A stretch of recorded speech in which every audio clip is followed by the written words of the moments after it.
السلام عليكم، كل عام وانتم بخير. شخص ما بعرفه معرفة سطحية، حد محترم ابن اصول الصراحة، اخلاق.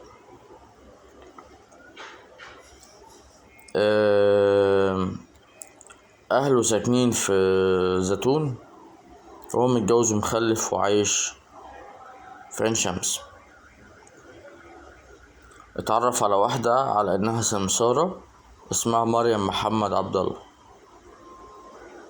قالت له ان مكتب التسويق العقاري في ميدان سانت فاطمة، هو مش مكتب، هو بدروم. في بتاع 6-7 بلطجية بسلاح. وطبعا بتقول على نفسها سمسارة،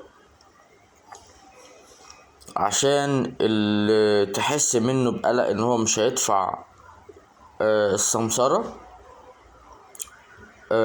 تاخده على المكان البدروم ده، يكسروا عظمه وياخدوا فلوسه ويرموه في الشارع. اسمها مريم محمد عبد الله، ماشي. هي طبعا نصبت على صاحبي ده او الراجل المعرفة ده، ماشي. انا بقول عليه صاحبي عشان اخلاق، وانا بحب الناس الاخلاق جدا. نصبت عليه في 30,000 جنيه، فاحذروا، ماشي. انا ياريت لو معايا صورتها كنت ازعتها، بس انا للاسف مش معايا صورتها.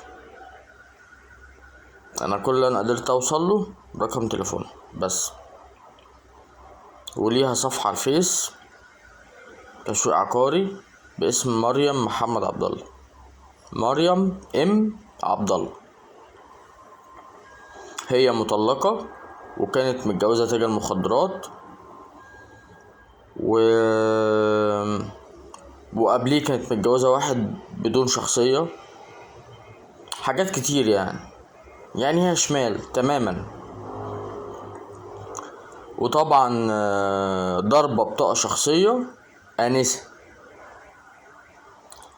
وربنا يبعد عن اي حد شر الحريم،